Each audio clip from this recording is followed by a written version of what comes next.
Hey y'all, my name's Freddie and I'm 21 years old. Growing up wasn't exactly a fairy tale for me. If you had to sum up my relationship with my dad, Carl, in one word, it would be toxic. We used to be close, but everything changed when he divorced my mom and left us in a pile of financial ruin. It felt like he abandoned me, like I was just an afterthought in his pursuit of a new life of chasing women and cars and whatever else old bachelors do with their lives. After the divorce, my mom, Yasmin, and I struggled for a bit. We went from living a comfortable life to fluctuating between decent stability and barely making ends meet. It was tough watching my mom work long hours to put food on the table and keep a roof over our heads. But somehow she never lost hope. She worked tirelessly trying to turn our situation around. And you know what? She did it. Against all odds, my mom rose like a phoenix from the ashes. She started a small business that eventually grew into a successful company. With her hard work and determination, we went from barely getting by to living a life of comfort. It was incredible to witness her transformation and see her resilience in action.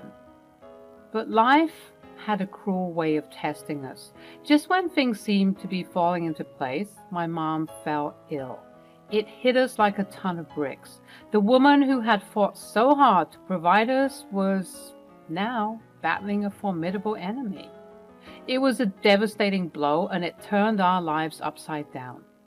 For months, I fought alongside my mom, clinging to the hope that she would recover. We did everything we could and explored every possible treatment option, but sometimes fate has its own plans. One fateful day, my mom passed away, leaving behind a void that would never be filled. As the only child, I was left to navigate the overwhelming aftermath of her death alone. Amidst the grief, I discovered that she had given her house to me. It was her final gift, a symbol of her love and the life we had built together. Stepping into that house and knowing it was now mine felt like stepping into her embrace. It was the place where we shared laughter, tears, and precious memories. But what stung the most was that neither Carl nor his new wife, Rita, bothered to attend my mom's funeral. It was as if he had erased her from his life, as if she had never mattered to him at all. That callous indifference fueled a burning anger within me. How could they be so heartless? How could my father not consider how awful everything was for me? Months had passed, and the wound of my mom's absence remained raw. I tried to find solace in memories and the support of friends, but bitterness lingered. The house she gave me, as beautiful as it was ridden with bittersweet nostalgia. I tried to rehabilitate myself in the home, learning to live peacefully with the memories that haunted me, and I began making this new house my own. Slowly but surely, things were getting better day by day at least. And then, one day, out of the blue, Carl showed up at my doorstep. It had been several months since my mom's funeral, and he dared to waltz into my life as if nothing had happened. I opened the door, my eyes meeting his. There was a flicker of surprise in his gaze, perhaps seeing the pain and resentment etched on my face. He tried to smile, but it faltered. We stood there in uncomfortable silence, the weight of unspoken words hanging heavy in the air. My anger and disappointment simmered beneath the surface, threatening to spill over until he finally said, sheepishly, "Hey, Freddie, can we talk?" I stared at Carl, his presence in my house stirring up a whirlwind of emotions within me. He greeted me with an apologetic tone, but it felt disingenuous. I could see right through his feeble attempts to bridge the chasm that had formed between us over the years. "Spare me the act, Carl. I'm not buying into your pathetic apologies. You walked out on us and left us struggling while you enjoyed a life of luxury, and now you dare to show up here like nothing happened?" Carl's face flushed with anger, transitioning from guilt to a defensive posture. You need to show me some respect, Freddie. Respect? I couldn't help but scoff. Respect had to be earned, and he had lost all of it the day he abandoned our family for his desires. Respect is something you earn, Carl. You can't demand it after all the pain you've caused. You made a choice to prioritize your own selfish needs over your family. As our tense exchange continued, I noticed a familiar figure approaching from the street where his car was parked. It was Rita, stepping out of the luxurious car that reeked of opulence.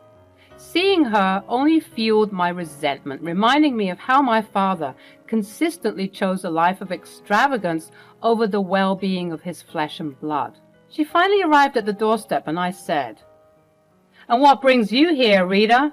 You two didn't even have the decency to show up to my mom's funeral, but you're here now, huh?" "We were busy. We had other commitments, Freddie."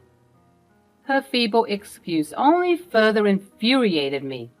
Busy and other commitments were poor justifications for their absence at my mom's funeral. It spoke volumes about their disregard for her memory and our family. Anger and frustration surged as I gazed at them standing before me. They hadn't changed. They were still the same self-absorbed individuals who flaunted their wealth all around town, indulging in endless hedonism. Their presence in my house, pretending as if nothing had happened, fueled the fire of resentment burning within me. I finally asked them, "What the hell do you two want from me? Haven't you done enough to cause me pain?" "Look, Freddie, we need to talk. The truth is, things aren't as glamorous for us as they seem on social media.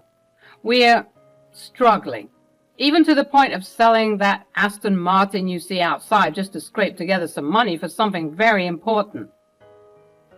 Rita, who had been fairly silent until now, nervously removed her coat, revealing a protruding belly, indicating she was maybe 3 months pregnant.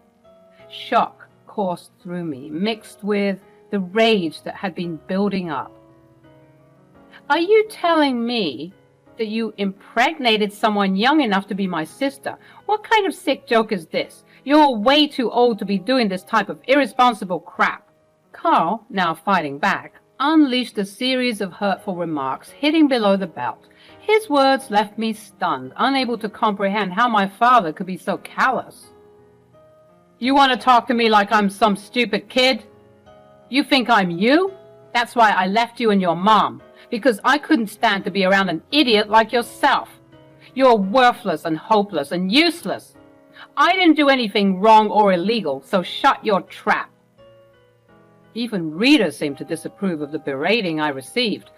I was just standing there, refusing to believe that this man had just spoken to me in this way, in my home. "Get out." "Excuse me?" "Get out before I call the cops. Get off my property." "Actually, speaking of that, that's why we're here." "What do you mean?" "I've decided that I have to kick you out of this house, Fred. It's the only way." As if I wasn't already fuming, I was now seething with rage. I was probably foaming at the mouth because Rita looked like she just saw a rabid animal and was clutching her belly protectively. "You're an idiot, Carl. This house was given to me by my mother, the woman you abandoned. You think you can just waltz in here and take it away? Over my dead body." "You think you're entitled to this house? Well, think again, Freddie. We're kicking you out because we need a bigger and better space to raise our growing family." "What about that ridiculous condo you live in, huh?" "Come on, Freddie. You know that was no place to raise a child. And besides, we have to downsize due to the financial troubles your father mentioned. This blue Suburban is perfect for us. Right in the budget, and perfect for raising a growing family. We won't be as extravagant, but we'll live a nice life." His words were like daggers, penetrating deep into my wounded heart. The audacity of his plan and the thought of him pushing me aside for a new family fueled the fire of anger within me. How could he want to play house now, after leaving us just a couple of years ago? He's insane. You think I'll just leave? My name is on the deed, Carl. This house is legally mine, and you can't take it away. Are you sure about that, Freddie? You underestimate my connections.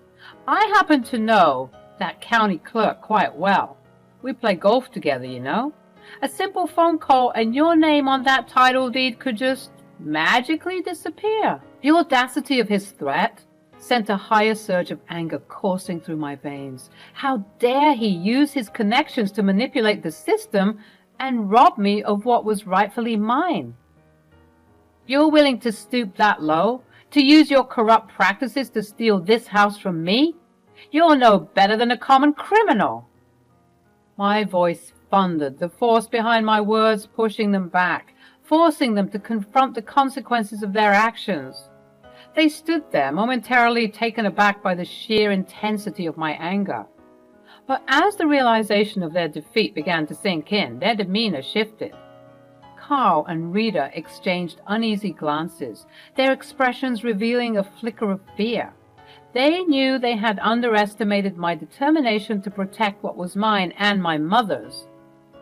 With a final burst of courage, I yelled at them with every ounce of strength I had left, demanding that they leave my property immediately. Their faces paled and they finally turned on their heels, retreating from the house they had so audaciously tried to claim.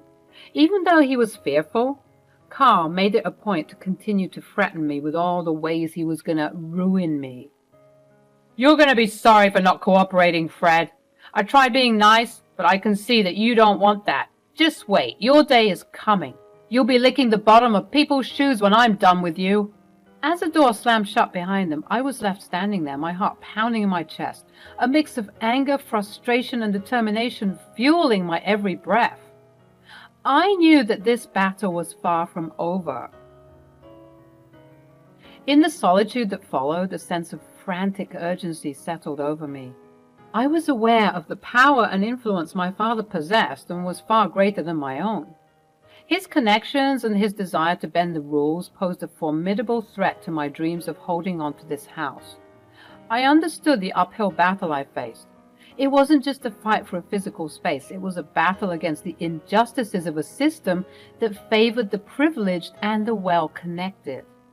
But I wasn't willing to surrender. I would fight tooth and nail to protect the legacy my mother had left me. The house represented not just bricks and mortar, but the memories, love, and sacrifices she had made for us. It was a symbol of my identity and moving towards freedom. With renewed determination, I took a deep breath, steeling myself for the arduous journey ahead. The fight for justice had just begun. Weeks had passed since that fateful confrontation, but the storm was far from over. Carl, relentless in his pursuit of control, continued to bombard me with hateful messages and threats. I chose to ignore them, recognizing their venomous intent. Instead, I focused my energy on gathering evidence, documenting every interaction, and preserving every word from his texts. These would serve as my ammunition, my armor, when I finally took the battle to the higher-ups. I embarked on a journey to the county clerk's office one day. This was the lion's den, the very heart of the corruption that threatened to rob me of my inheritance. But I refused to be intimidated. I had to face the man who had the power to make my father's deceitful plan a reality. As I entered the county clerk's office, my heart pounded in my chest, a mix of anxiety and determination coursing through my veins. I approached the clerk's desk, where a middle-aged man with tired eyes looked up at me, seemingly unfazed by my presence. "Excuse me, sir. I'd like to speak with you about a matter of great importance." The county clerk regarded me with a mix of curiosity and skepticism, his gaze scrutinizing my appearance. "What can I do for you?" Summoning every ounce of courage, I launched into my plea, the words pouring out of me like a torrential downpour. I shared my story, recounting the struggles my mother and I had endured, and the abandonment we had suffered at the hands of Carl, his supposed golf buddy. I spoke of Carl's absence at my mother's funeral, and I showed him the threats that continued to plague my existence, as well as the fear that consumed me. As the county clerk listened, a change seemed to come over his face. The mask of indifference dissolved, replaced by a look of genuine concern. "Please, sir, I beg you to understand the truth. Carl has manipulated the situation, downplaying his role in our suffering. I know that he's been trying to convince you to change the title deed, but I implore you to see through his deception and not allow him to take what rightfully belongs to me. I'm all alone, and I need all the help I can get." The county clerk's eyes softened, reflecting a glimmer of sympathy that I hadn't expected. He leaned back in his chair, taking a moment to absorb the gravity of my words. I had no idea. I have a son who's about your age, you know. I simply couldn't imagine what you're going through. I had no idea that this was a true story. Carl always presented himself as the victim. He was saying that you're a spoiled brat and he wanted to teach you a lesson, but his words felt off to me. Maybe that's why I was so hesitant when he called me in for his favor. I knew that something was up, but I didn't know it was this bad. His words were like a balm to my wounded soul, a confirmation that my pleas hadn't fallen on deaf ears. At that moment, I sensed a flicker of hope, a belief that justice could prevail. "Thank you for listening, sir. Your understanding means more to me than words can express. I only ask that you consider the truth behind the facade Carl has crafted." The county clerk nodded, his expression resolute.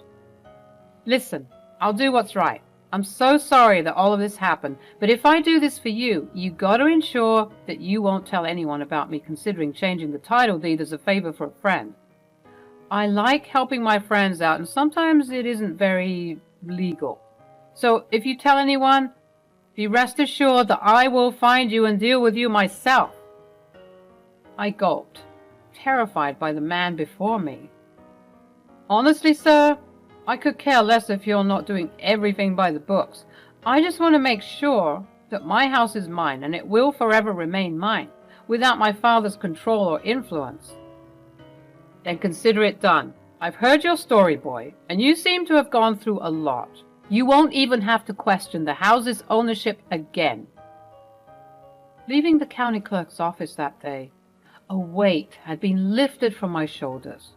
Though the battle was far from won, I held on to a glimmer of hope that justice would prevail.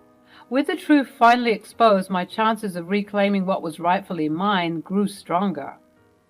I made my way to my stupid father's house. I saw from the large windows that the house practically looked empty. All of the fancy furniture that they once had was now gone, presumably sold so that they can prepare for the baby. Finally, after ringing the doorbell for what seemed like hours, Carl came up to the door and opened it. He looked terrible. He looked like he hadn't slept or showered in days. And seeing my face only made his mood worse. "What the hell do you want?" "Well, Carl, I just came to tell you something. I'm keeping the house, and there's no way that you're gonna kick me out, so you better stop trying." "Like hell you are. That's my house. I'm your father, and I say so." "You're a cockroach. You're not my father." "Yeah? Well, let's see what the county clerk has to say about all that. I told you that I can get whatever I want." I proceeded to tell him what transpired earlier, and as I got deeper and deeper into the story, Carl's face twisted more and more into shock and horror as he saw his plan unraveling at the seams. "And he said that he'd look into it and ensure that the house is mine, because guess what? I have the documents right here." I began laughing, celebrating my hard-earned victory, and I showed him the documents, the title deed stamped with all of the approving bodies, as well as my name and my signature indicating that the house is mine. Carl couldn't stop stammering and tripping over his words. He began to look completely defeated. "Well, now I can't expose that bastard for wanting to help me out, because I'll also get in trouble. Looks like you and Rita have a lot of house hunting to do. Actually, she's going to leave me." What? Why? What happened? She saw that I wasn't getting your house fast enough. So this morning she told me that if our names weren't on the title deed by the end of the week, she'd leave me. And now that you've told me all about this, she'll leave me for sure. Damn, sucks to be you then. Freddie, please let me live with you now. I can't be here anymore. Everything is too overwhelming. I haven't slept. I haven't eaten. Rita is driving me crazy with her ultimatums. I've been so stressed out since the friend that was supposed to help me wasn't responding to my messages. He kept beating around the bush. And after your stunt today... Stunt? Yes, your stunt. How could you be so selfish? I told you that we were struggling. You should have helped me. You hopeless and inconsiderate bastard. How dare you talk to me like this, acting as if I owe you something, when all you did was tear me down? It's crazy. You're 100 years old and you still act like a child. If you think I'm letting you stay with me, you got another thing coming. Check in at the homeless shelter. I think they have available spaces. Freddie, please. She's going to leave me and she's going to take everything. I need a place to stay. I'm begging you. I don't care. You're nothing to me. I hope you get everything you deserve. You think you could step all over people and act the way you do? Ever heard of this thing called karma? You're getting what's coming to you, Carl. I just pray that God lets me watch as your life goes to ruins. I didn't quite figure out what happened when Rita divorced Carl and took a lot of his money, but I do know that he began to look worse and worse, as well as develop alcohol addiction. She must have drained him dry and left him hopeless. Word had got out that he was quite the sly and conniving person, willing to be corrupt whenever it benefited him, and let me tell you, that eventually bit him in the behind as he became somewhat of a social pariah. Don't get me wrong, he seems to be doing decent. He's holing up in a hotel somewhere trying to figure out his next move, but I know one thing, he will never face me with the same anger and entitlement he once did.